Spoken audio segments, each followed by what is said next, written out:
G'day up and welcome to the Temple of Blair. This is a conversation with one John Tucker. Now, John is an author. He wrote a book called Neat and Tidy, The Story of Neat Records.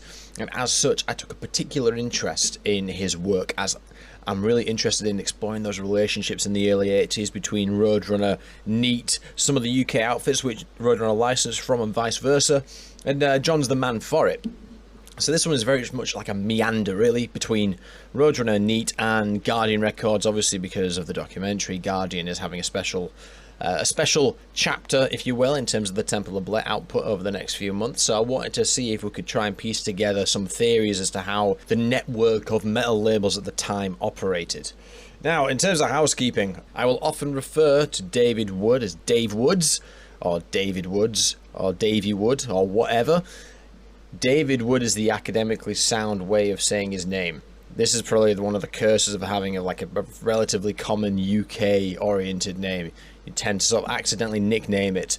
But David Wood, from here on out, is the correct way to say it. And I do intend on upholding that particular standard from now on. You want to do yourself a favour and check out Neat and Tidy, because it's an academically robust assessment of Neat Records. It's as John was saying in this chat, he's only satisfied with a particular piece of information if there are three sufficient sources, incredible sources, to support a particular theory or happening or whatever. So he's a man after my own heart in that regard.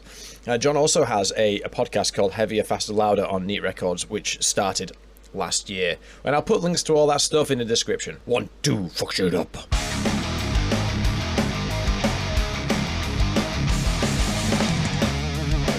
Thanks again for taking the time. And usually I send questions beforehand and I have like a through line that's A to B. But with yourself, and from our previous conversations, I was like, I kind of want to talk about everything, and I kind of just want to be a bit loosey-goosey around your expertise because you wrote the fucking book on it. So I was like, it'd be disingenuous for me to try and go, well, let's just pick these things out. Because I was thinking, well, you know what my kind of priority is. But I think I need to understand the Roadrunner and Guardian element. I also need to understand the Neat bit because it's too big, you know, comparatively. So I kind of wanted to figure. I thought a jaunt through there would work. Let's jog.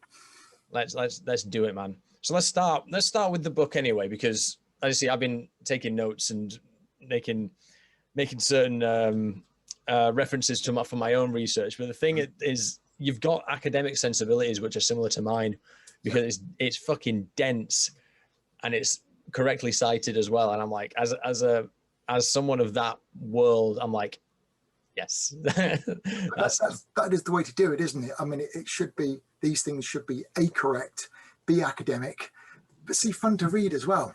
Yeah, completely. So what is it that drove you to write about Neat? I've always wanted to do it. It is that simple. I wrote to Neat in 1985, I think it was, and said, you need an in-house magazine. I'm the person to write it. They were back and said, yeah, fine, which surprised me. No, and one of these, 10 or 12 things you throw at the wall and one sticks. So I've always had affinity with them. I've always loved the output. I've always enjoyed what they've done. And it was there. All the stuff was here. And it needed celebrating, I suppose, at the end of the day. It was worth celebrating the label and what the label had done in the broader context of the NWOBHM. Yeah. No, it makes complete sense because it was a similar affinity I had with Roadrunner because that was like my generation equivalent. Neat, because I was speaking to someone who will remain nameless until the end, we're off the record.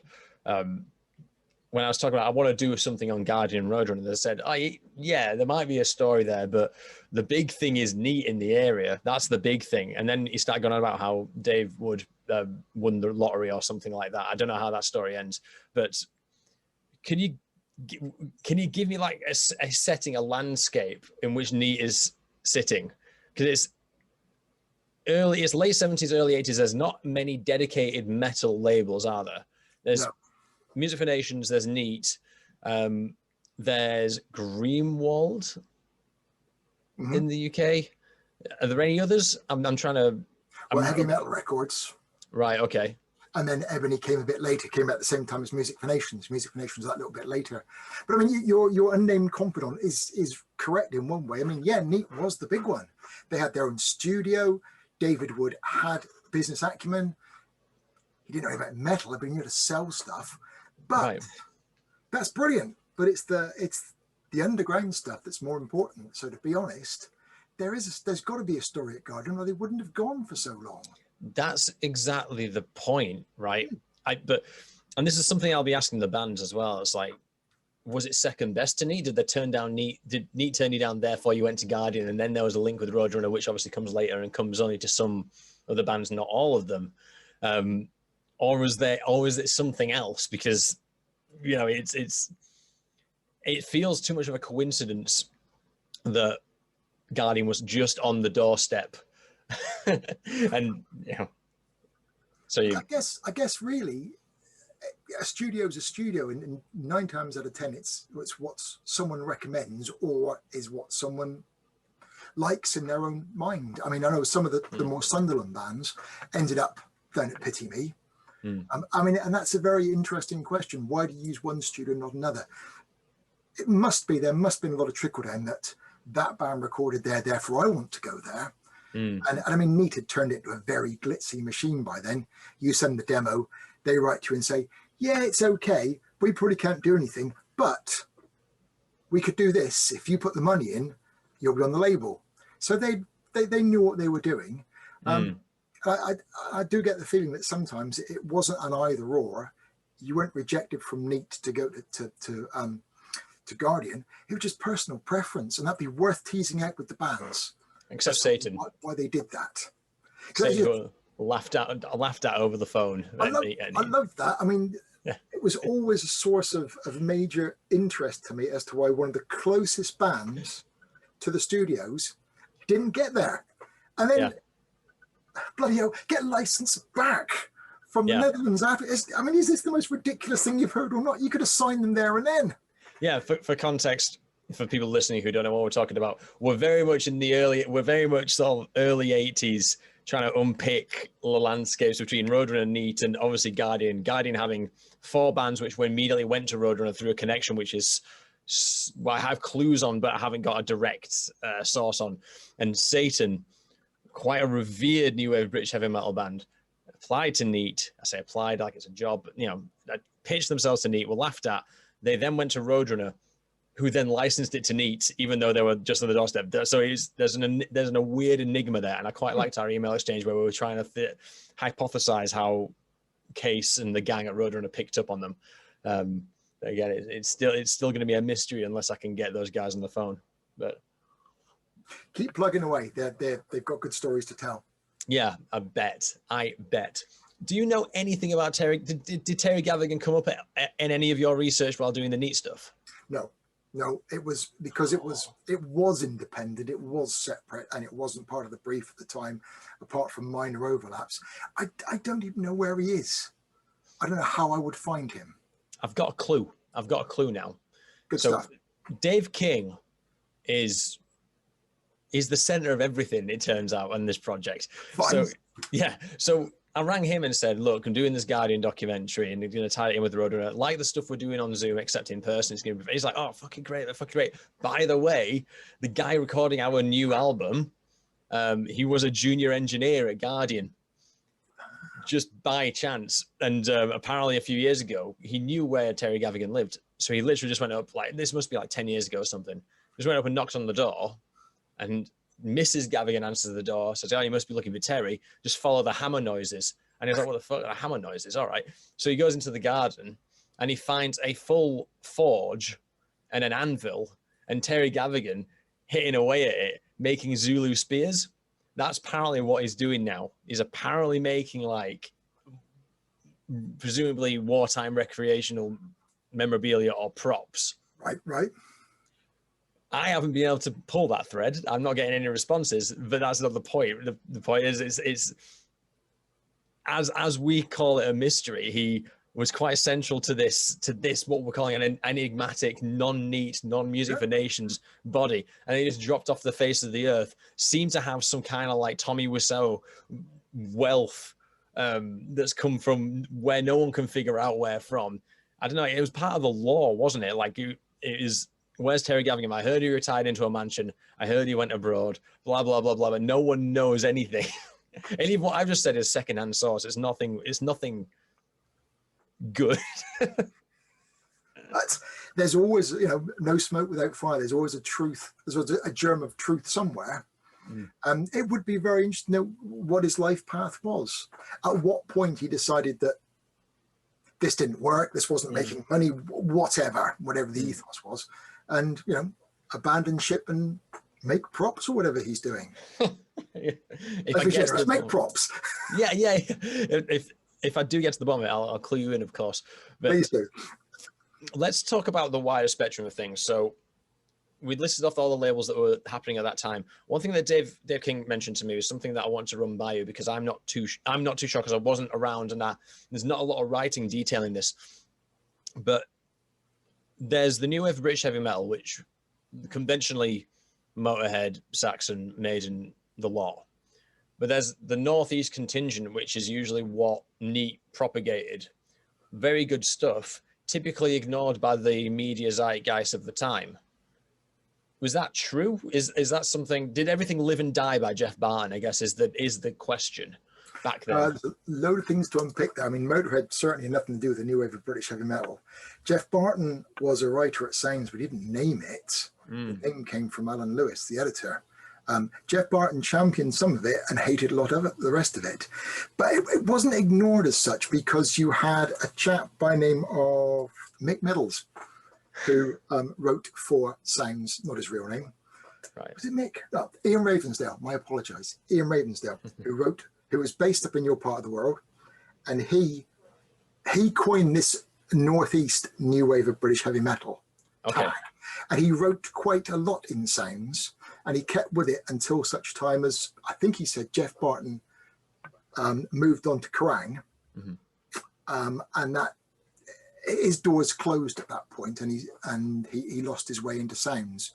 But he wrote quite a bit. He did actually. He was the first one to write a major feature on what was happening up there, and he kept on it with gig reports and snippets. There was a very famous piece about Raven in the studio. So they were pushing it. It wasn't neglected. It was getting a far bigger spotlight than, say, the Midlands was at the time. So there's definitely an emerging scene, though, if it qualified enough for its own Northeast new wave of British heavy metal. I wonder why a lot of it didn't.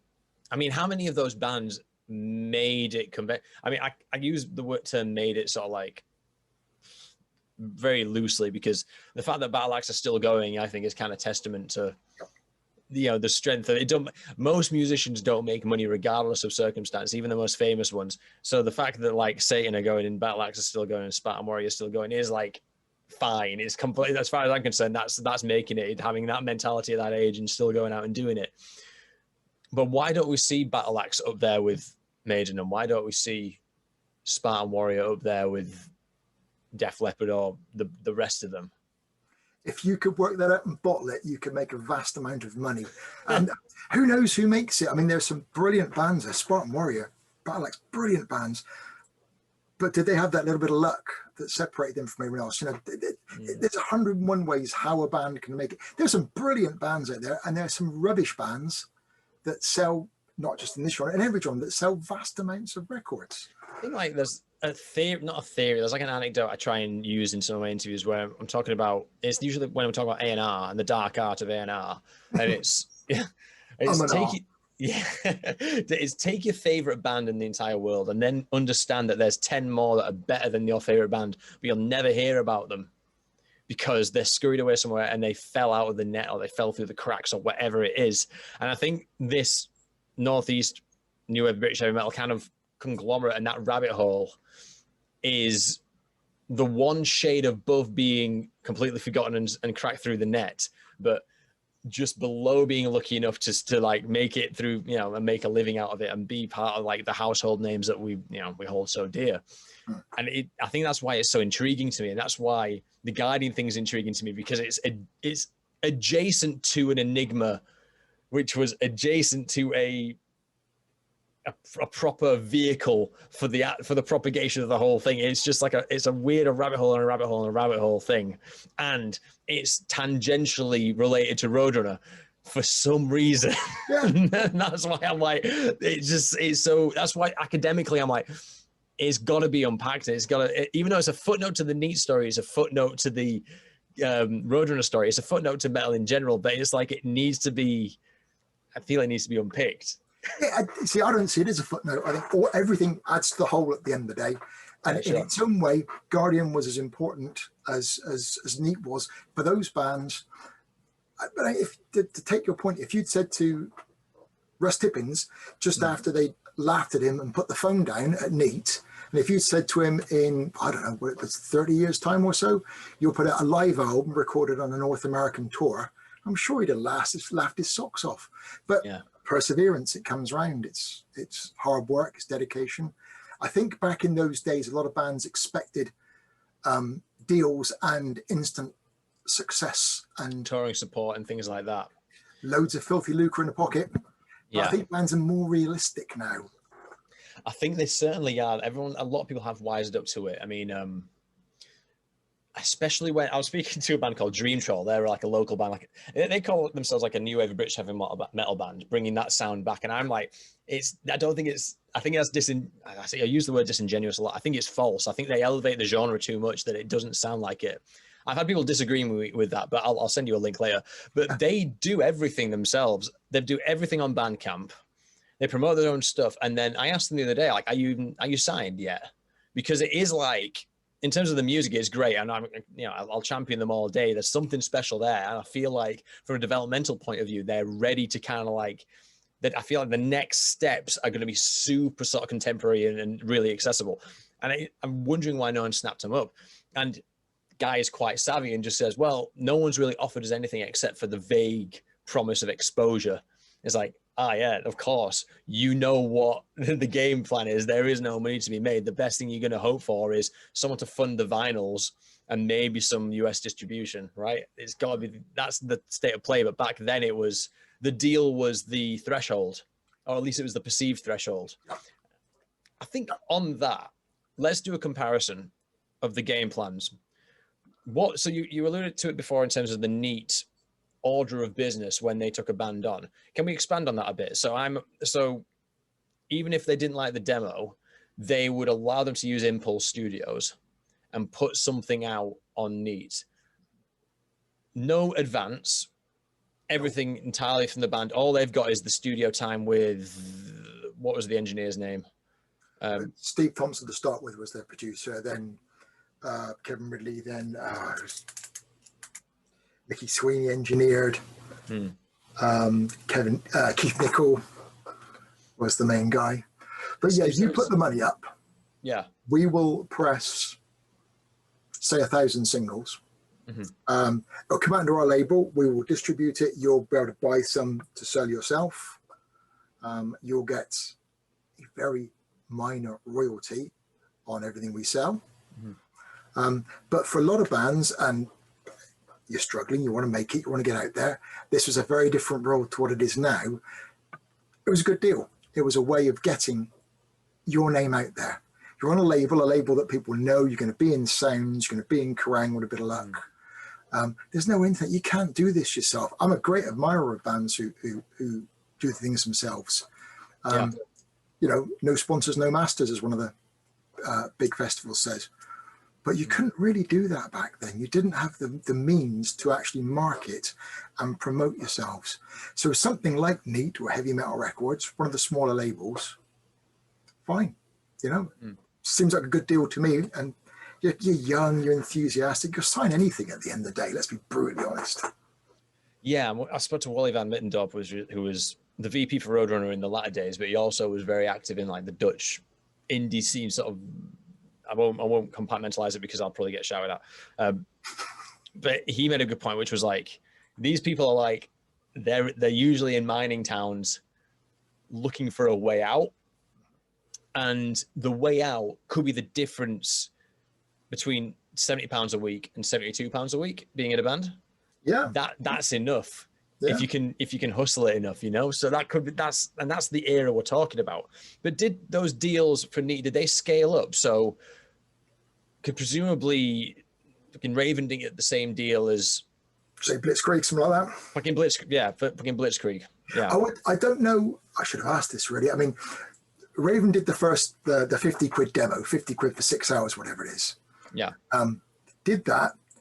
People seem to like it. Now, I think if they thought there was something definitely going on, then the deal was different. Now, whether the first Raven single was done to that deal or whether they'd already had the view to put them out as their first LP, I don't know.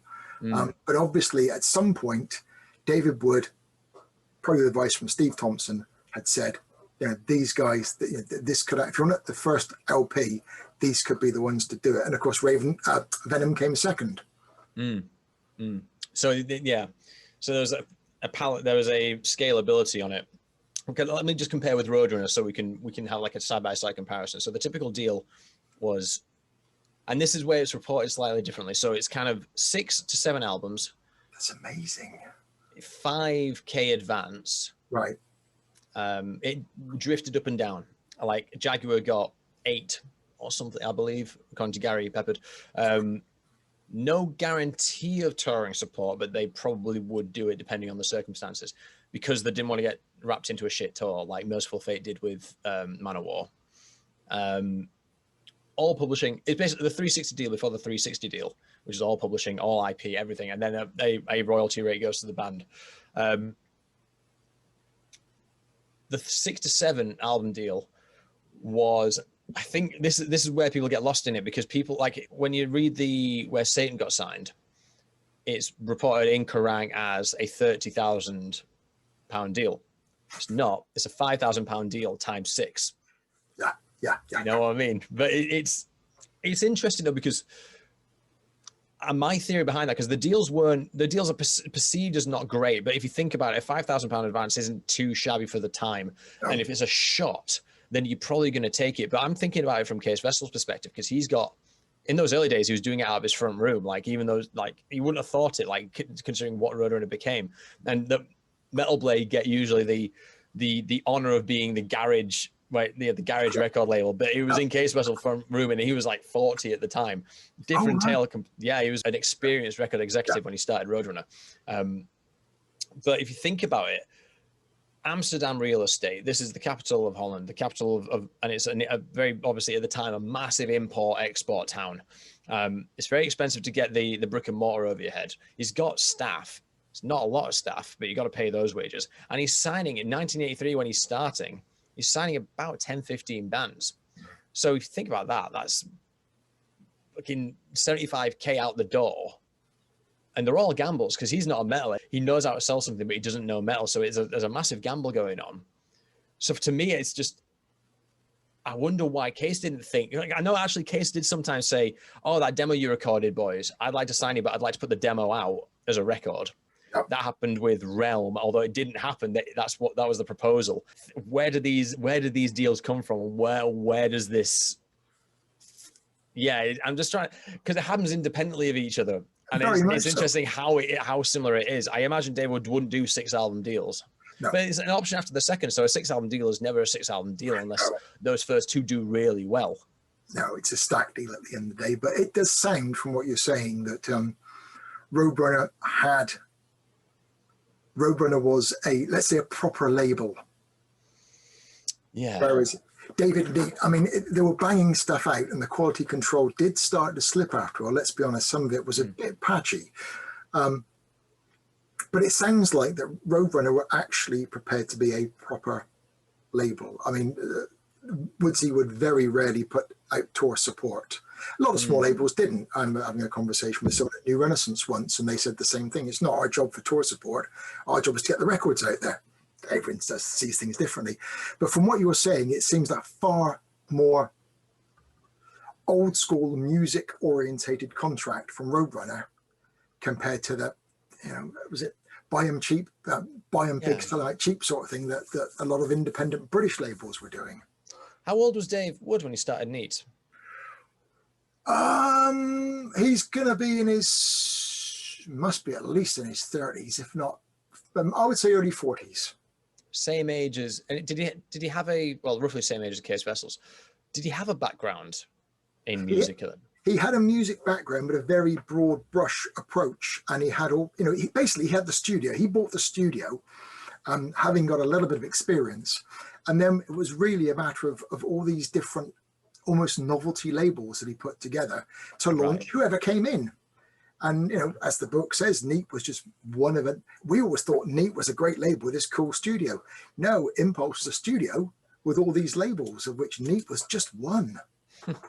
The one that attracted us. But, David knew how to record bands, but really it was throwing things at the wall and seeing what stuck. And all of a sudden, after two very different singles, the Tigers come in. And the Tigers start to sell. And, people who run record labels do like records that sell. Also, they did record something at Guardian, did Tigers? They did indeed. The audition tapes. That's it, yeah. Yeah, the audition tapes that came with Hellbound was done at Guardian. And I was always curious to know why, being as they had a relationship with Neat Records that stretched back quite a long ways. They did the stuff before they signed to MCA, the demos that took them to MCA. They did several demos before. And they knew Neat, they knew Impulse quite well. I mean, for an audition tapes process, I thought it was a perfect idea. So, yeah, why did they go to Durham? I'm curious about that. Yeah, I've just made a note of it. So of that question, especially given the timing. I mean, one thing, I'm 70 hours into all these interviews. I spent a lot of time trivializing Case's life and trying to boil his output down into 3 sentences. Same with a guy called Monty Connor, who signed like Sepultura and Slipknot and all these things and that. And I feel really bad for it, to be honest, but it's got to be, I've got to communicate it somehow. But I spent a lot of time like finding patterns where there are none. For example, Jeff Waters from Annihilator was producing Defiance, his first record, was scheduled to produce Sepultura's first record. So I was thinking, right, Roadrunner have clocked onto like a thrash metal factory with Jeff Waters at the helm, blah, blah, blah, blah. Monty's like, no, it was just convenient at the time. That's all it was. And like on the day, it was just, all right, he's busy, he's not. It was simple as that. It could be a similar, I mean, I'm just saying we've got our expectations, which are like, wouldn't it be cool if there was a relationship with Guardian at the time? But I'm also prepared to go, Impulse was taken that day. It was a working studio. They had to go somewhere and try this new guy out. Yeah, why not? It's, long list. No, we'll try that one. It's just down the road after all. So, yeah, I mean, as you said, there might be, sometimes you look for these things and there's nothing to look for. Yeah, but let's compare it to the Guardian deal, which wasn't really a deal. So Guardian Records and Tapes, it wasn't a shop, was it? It sounds like a shop. As far as I'm aware, no. I don't think it was a shop in any capacity. Oh. So studio-wise, it was someone's front room in a terraced house, in an old colliery house. Or colliery? How do you know how to pronounce it? Colliery house will do for me. Yep. in Pity Me, I think he knocked the walls through and made it into a studio. That was the business model. His dad was involved in an accounting capacity, but it was Terry that was doing the bulk of the business and the heavy lifting. So we have this outfit, which is a record label, but isn't a record label. Some things go out on it, but I don't think they've got a distribution model, nor do I think they pushed it like a record label would. What tends to happen is someone records at Guardian and then it ends up being absorbed by something else. What they did do was they did put out compilations. So my theory is that Terry Gavigan's entire thing was he didn't want to do the business side. He was more into engineering. However, when he had these bands coming in, he had a sort of middle of the road operation whereby he'd push those bands to other labels and then maybe have points on each record or something like that. And that's, I think, where the Roadrunner link comes in. I think one of these compilations lands on, I think it's Steel and Chains and a few other ones, lands on a few people's desks and Case and various other people say, all right, I'll have those, and those, which is unorthodox. I don't think it's anything I've heard of before. I've heard of labels having imprints within their labels, and that's kind of the relationship. But it's just so far. It's even physically. It's like, how does someone in the Netherlands catch wind of this place which is now a Sainsbury's that's churning out metal records, which might be commercially viable for him. But I think that's the model that he was operating on. I mean, yes, he did some compilations. I think that was the deal whereby, the bands paid for the compilation. Mm-hmm. Yes, I think he made him chuck in 200 quid, didn't he, to be featured Standard on it. practice. Heavy Metal Records did it. Neat did it. That was the way it goes. Of course, it was a working studio as well, because a number of bands, went there, paid their money, did their time, and they were out with a product. I think Tora recorded there, and their single was easily available. I'm guessing distribution would be Pinnacle. I'm guessing they would have picked up with someone like Pinnacle or Bullet. Pinnacle was yeah. From the small lads in Sounds, where we'd actually see these things. Yeah, because you do see like people with the logo, like the Guardian Records and Tapes logo on the LP. So that I'm just trying to figure out the hows and the whys, because it's very intriguing to me. No, and the chasing, the funny stories, the looking for things, the mysteries that might or might not be there. Yeah. That's half the fun. Yeah, definitely. Just like the ghost. Yes. The Terry Gavigan's ghost that used to sit at the piano. Oh, yes, that's right. Yes, we talked about that, yes. Every recording studio needs a ghost. Yeah, otherwise it's not a real recording studio. Right, well, let's move into... I kind of want to understand the narrative of Neat, and I know it's all in the book, but I want to understand, like, from a high level, what's the downturn? Because I know there's Neat as a body, which is a very reliable as you said, there's a QC issue as it slips in the early 80s. How long does this last, and when does it crash? Because then Jez Cox resurrects it in the late 90s, doesn't he? Yes, yeah. Jez comes in from memory. He did a media degree. Right. Did a column in a local paper, ended up interviewing Dave and seeing what a mess things were, and then offering to go into partnership and seeing what was there. So Neat kind of stopped doing things around the end of the 80s. I mean, some of the later stuff was purely local bands, and realistically, they shouldn't have been on Neat. They should have been on one of the other labels. They could have created something new for more hip happening things at the 80s, end of the 80s. Yeah. Jez saw what was there, revamped what they had, then used it to relaunch some of the catalogue again and make it, obviously put it on CD for the first time, which of course was a non-existent thing when a lot of these bands were first recording. So Jez gave it a new lease of life for a few years, but I mean, from my point of view, from about say 85, 86, Neat was the thing you collected. It kind of died a death by then. As you well know, metal was changing dramatically by 85, 86, 87. I mean, Neat were picking up bands like Artillery, which I think was licensed from Roadrunner. By Inheritance was the one, yeah. But oh no, there was one before that. There was it was Fear of Tomorrow. Fear of Tomorrow, then By Inheritance. Fear of Tomorrow was Neat, and then By Inheritance was. Right. I don't really think, for people who didn't really know what was happening metal-wise to start with, I don't really think that once it started getting split into your kind of American West Coast glammy stuff and thrash metal, I don't think Neat really knew where they were going, and I think they were picking up odd bands here and there, but they needed someone really with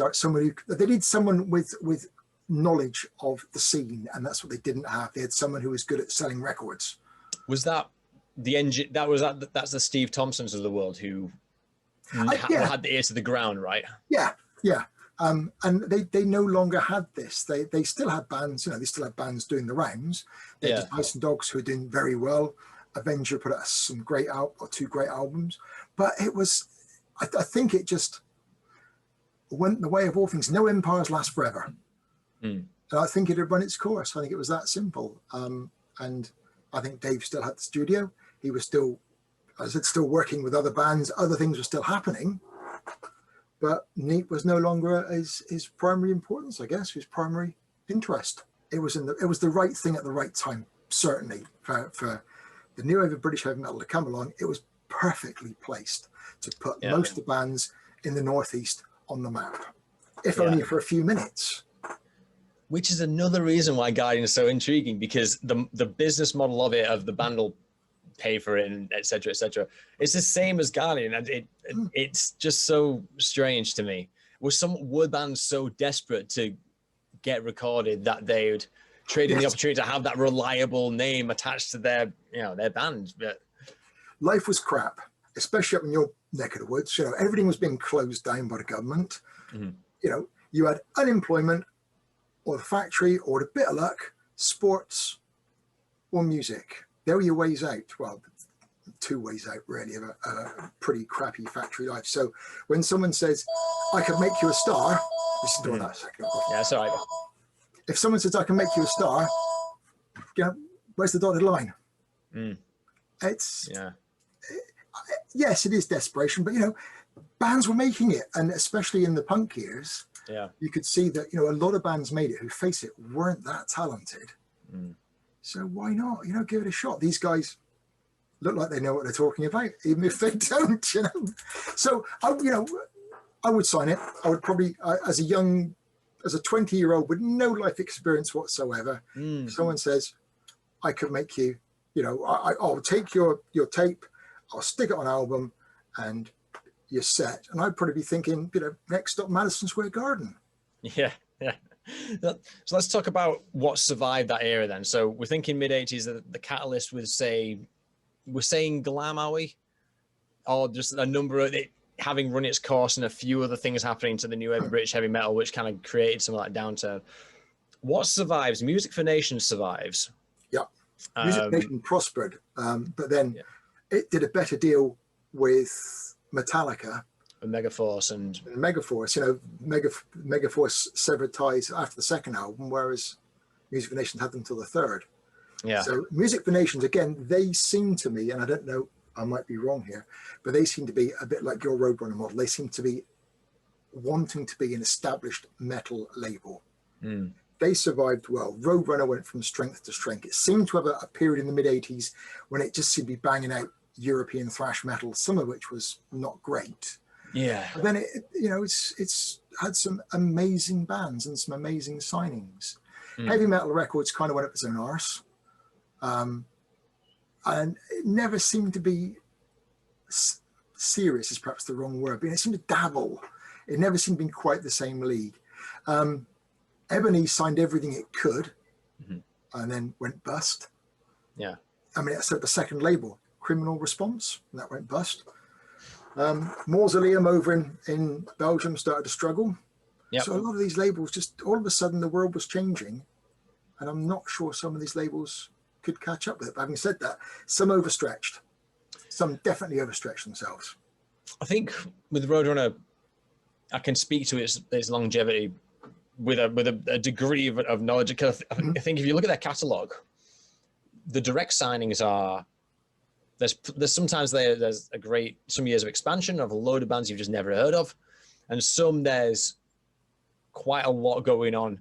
But one thing which always happens all the way through to 2012 when it was bought out by Warner, a licensing arm that's incredibly busy. That's where the Music for Nation link comes in. That's where the Neat link comes in. Neat too. Yeah. It's just, the idea was, because it was co-founded by a guy called Jan van der Linden, who owned Bertus Import Export, and they would be in a position to say, right, you're getting these records that are coming into the record shops, which are doing really well, and they're being parallel imported from the source. So you'd have Neat records in a shop in Amsterdam. And they thought, all right, well, we'll license it out. So Twisted Sister, Metallica, Slayer, blah, blah, blah, Corrosion of Conformity, anything you'd normally associate with metal was already absorbed by Roadrunner in that period. And they had that brand association as a result. And in my head, and I don't think this is strictly true, I haven't seen any numbers on it, but it's almost like the licensing arm kept the lights on and allowed some budget to be freed up to innovate and take risks on other bands. That makes sense. That makes perfect sense. I mean, I think Neat started licensing to Roadrunner in '83. Yeah. And from the business point of view, I could try and import or try and export to a country, you know, X number of albums and make X% of almost nothing perhaps, or I can get a flat fee from a licensing deal, instant cash, and it saves me all the hassle. So it made sense on all angles from, you know, every label was doing it, and it certainly opened up the avenues as far as I'm concerned. It made life really easy to get stuff in any territory now. American stuff could come into the UK and into Europe. The neat stuff went over to Roadrunner, Pony Canyon in Japan. Brilliant. You know, it certainly made life in pre-Amazon days a lot easier. Pony Canyon in Japan. Is it Pony Canyon in Japan? I know there's the Far East Metal Syndicate. I know there's that. That was the Roadrunner. That's everything went to Roadrunner. Roadrunner went to the Far East Metal Syndicate. Right. In my head, I'm like, oh, is that the only thing that's in Japan? It can't be. So when you say Pony Canyon, I'm like, oh, is there something else? I'm sure Neat worked with Pony Canyon. But we can check that out after the yeah. Ooh, interesting stuff. Pretty sure the compilations. I'm sure my copies are on Pony Canyon. What was the most interesting thing you found out about Neat when you were doing the book? I guess I knew a lot of it from what I was doing beforehand.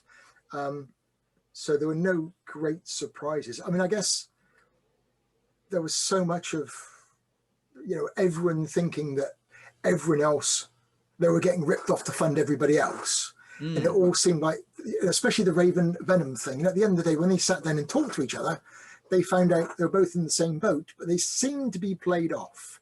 It was interesting to see how Raven, how deep their animosity went towards Neat, whereas David was very much on the lines of, I couldn't afford any more.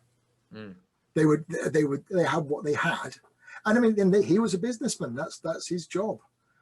Do you find yourself empathizing with the label and more? Because I found that with Roadrunner, because Roadrunner have like a reputation for, these bands got screwed over by Roadrunner. But the more I read about it, the more I empathize with the label trying to do its best. You know what I mean? Yes, I do. I think sometimes there were unrealistic expectations. I don't think something of Neat size could stack a major, you know, support slot. I'm sure that wasn't their ethos. Their ethos was to get the records out. Now, maybe they should have concentrated, slimmed down, kept some core beasts, and kept them on the road. Yeah. But that wasn't what David was used to. David was used to, you know, turning things around and putting out singles. You got to remember as well that the precedent that was set by successful metal bands was set by majors. Yeah. A dedicated indie metal labels is still a very emerging thing in the early to mid 80s. Exactly. It's got like coronavirus. Everyone's making it up as you go along, you know, and they certainly weren't expecting that degree of success, I don't think. David thought, well, what John Gallagher says in the book, you know, he started a snowball and ran out of snow. I don't think he knew that this was going to be that big. It was probably, being as Dave liked novelties, probably he thought that, you know, do a few of these and move on to something else.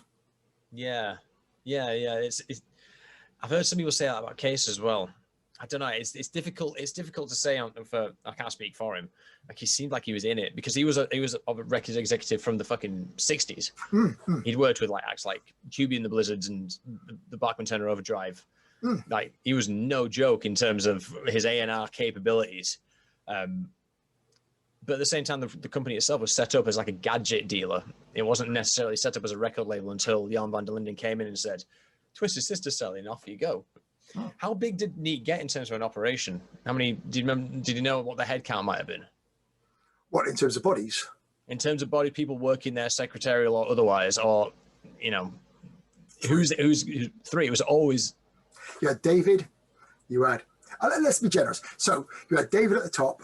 He had a secretary, Sue Thompson, and Diane afterwards. Steve Thompson was the next producer, which became Keith Nichol later on. An engineer in Mickey Sweeney. And in the early days, there was the unfortunately named Russ Conway, who was doing A&R, who seemed to vanish off the scene fairly quickly.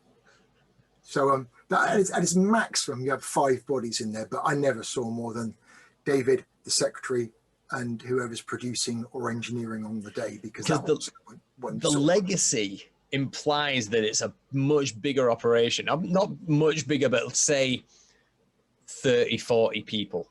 That's the image. Have you seen the Metal City video or DVD? I saw bits of it.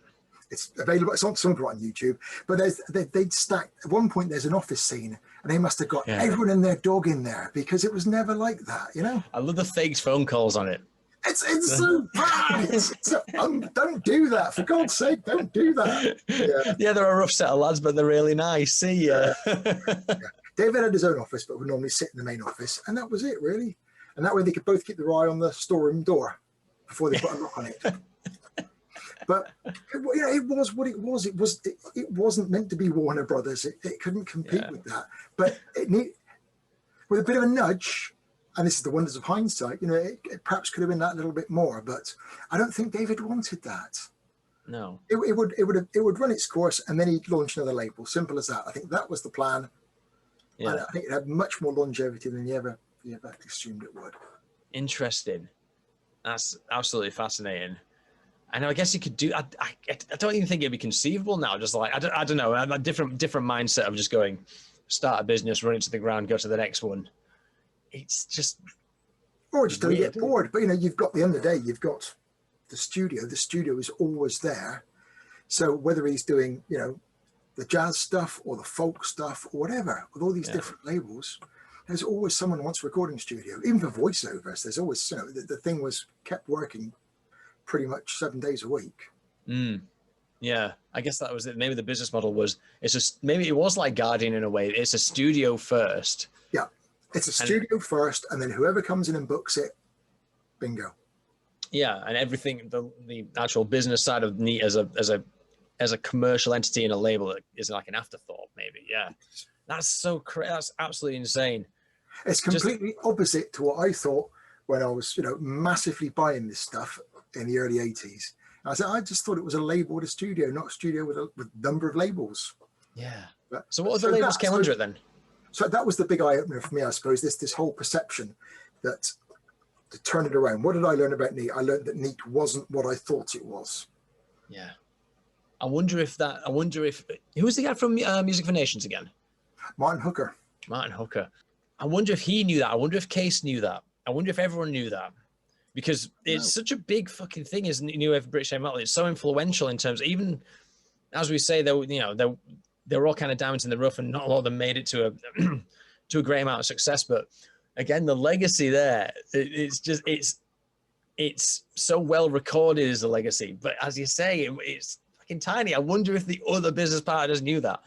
But, how legends, this is how legends are born, I suppose. Yeah, that's fascinating. But again, its timing was perfect.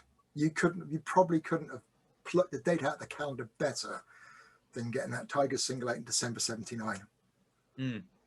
Was that the kicking off point then in terms of? Yeah. And then Fist coming in. This is actually selling, and it's they're local bands. It's not costing anything really. Yeah. Bit of studio time. It puts Guardian in a much different perspective now. Interesting. Yeah. Guardian now looks more viable next to NEAT now that we know what NEAT is. Right. Okay. Yeah. Does that make sense? It does make sense. Yeah. How incredibly. NEAT's not this massive behemoth. It's just a slightly bigger version with a slightly better studio than Guardian. With more traffic. Traffic. I mean, I'm being very vague with my wording of traffic, but if you look back at the old Kerangs and the old sounds, NEAT's got their fingerprints all over it. But it's just, why wouldn't anything else? I don't know. It's so crazy. It's so fucking crazy. You were saying tangent. You were saying about expectations. When one band moaned to me, it said, album's meant to be out, but he's holding on because another album coming and wants to put two on one advert in the magazines. Well, why wouldn't you? An advert is bloody expensive for the national magazine. Then that's kind of your expectations, maybe, and that's why perhaps this affinity for the label, knowing that they were, I think, largely trying to do their best. Yeah, that's fucking crazy, and my eyes are being opened. Just how fragile everything is. The scene that I was resting on top of the northeast new wave British heavy metal scene was concocted by a press design by, what was the chap's name who named it again? Ian Ravensdale. It was all coming from Jeff Barton didn't name new wave British heavy metal. He was instrumental in certain, he liked some bits he didn't like. the threads that could have been broken quite easily just by some people not turning up to work for, I guess, a few days. Yeah. That's so absolutely insane. None of these things are engineered at the end of the day. Well, I suppose bands are now, but then this was luck and flying by the seat of your pants. And why did some bands make it and some not? Because some didn't have the luck. Some didn't go to work that day. Yeah.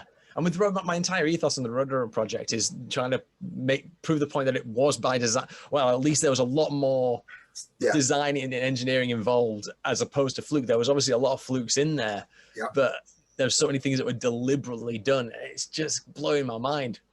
It makes it obvious now. It makes it obvious why Roadrunner had the longevity it did. Because it had a model at the end of the day. I think it knew what it was doing. It reacted to the music of the time. Bring in thrashing, bring other things in. Sorry, Dream Theater. It knew what was going on. Yeah. Whereas at least Neat didn't. That's incredible. It's incredible. Let's take a step back now, because my mind's been blown so much now that I can't find any threads to pull. That's fine. Your record collection is quite impressive. Oh, that's the CDs. The actual vinyls next door. I meant records in the generic sense of. Oh, sorry. Yeah, it's a work in progress over about 45 years or so. So there's a lot of it. There's a lot of missed school dinners there that started it off. I was a skinny bugger, but I did have a good record collection. Are you thinking of doing any other projects other than obviously after Neat? At the moment, I'm doing some magazine stuff. I'm just taking stock as to where to go next. I am starting to get a little bit older, and a few other things I want to do. So, if something comes along that I really fancy, I might give it a shot. I worked with a woman, Sarah Eunice, at Newcastle Museums, and we did a podcast series last year. Launched it last year, Heavier, Faster, Louder, about Neat Records. We're now doing another podcast on just the Newcastle scene in general, which is new to me because I'm very metal. That's all I know, but I do like social history. So once I can actually get a flight and come up, we'll get a bit further forward that. So that's something a little bit different for me. Yeah. The social history part of it is largely the foundation upon which all this rests. Yes, I completely agree with you. Otherwise there's no point. Yeah. It's just we talk about metal like it's a voice for the disenfranchised. It's a means with which people can connect to each other. Yeah. Yet the infrastructure it's built on is so fucking fragile. It's so. But at the end of the day, it's built on us, and we are fragile. Yeah. People are fragile.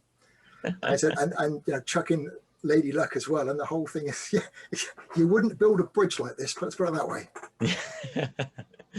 Which was your most colourful interview when doing the Neat project? There were some great ones. I did like the Fist guys. They were phenomenally good. I'd not spoken to them before, and I really enjoyed them. Always enjoyed talking to the guys in Satan. The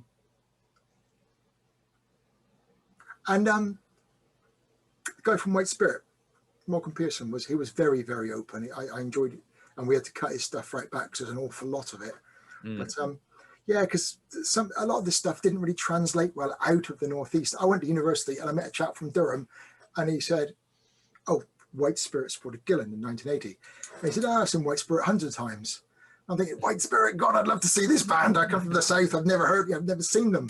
White Spirit, I enjoyed that. That was a lot of fun. Plus, it's one of these where I did my homework properly, so I could tell him things about his band that he'd forgotten. Yeah. And as you well know, the homework is very important. So, that was a lot of fun. Yeah, it's because like the Roadrunner history hasn't been quite as recorded as comprehensively over the years. There's been some surprising ones, like the guy called Steve Ricardo, which was he opened the US office. Oh, right. And hearing his story was really, really fun. I was grinning the entire time. I was like, and with Metal Mike as well, just smiling the entire time, because sometimes these huge monolithic bodies which we kind of revere and try and make an academic subject, there were only fleeting moments in the people that contributed to it. So with Steve Ricardo, he worked at Enigma. He's a guy that signed Poison. Right. He has a very sort of storied career in like American metal, and he was responsible for opening up the US office in New York. And he just was like, I fucking regret taking that job. It was the worst job I ever had. I was like, what? That's insane. Now that given how revered Roadrunner is, and I spoke to Bob Nalbandian the other week, who opened up the LA office, because there were 2 offices in the States, and you know, I fucking hated it. And I was like, what's going on? Why is this happening? That's very curious, isn't it? Yeah, I think it's down to Case's management style in terms of how he developed people. I think he not necessarily dropped them in the deep end, but he dropped them into a working label, and these 22-year-old kids didn't know quite what that meant. And back then, it's fax machines and phones. It's not. Yeah. I wonder how many, because obviously we've both experienced bands who feel they were mistreated by the labels, usually in a monetary sense. I wonder what it would have been like if there was some way to show the books back then. Yes. Yeah.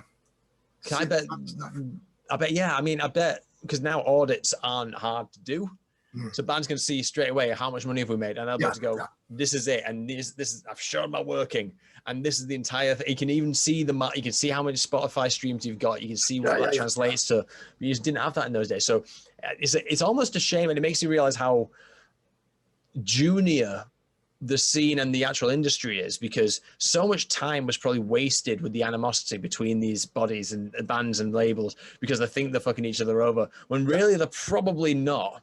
And a lot of effort is going into painting that picture. And it's only now in the last 10 years or so where they've been able to communicate a bit better and actually have a bit more of a bird's eye view of what's going on. And that's, sorry, go on. So I was going to say, I bet if you're a young band, I bet you think you're selling a lot more records than you probably are, and therefore you must be being screwed over. When maybe you're just not selling the records. Yeah. You ever read David Jokey's book on noise records? No, although I've seen it flashed at me on a webcam in a similar conversation to this. It's very good. It's very good. The point I was going to make was he creates the office in Berlin, and he takes on people.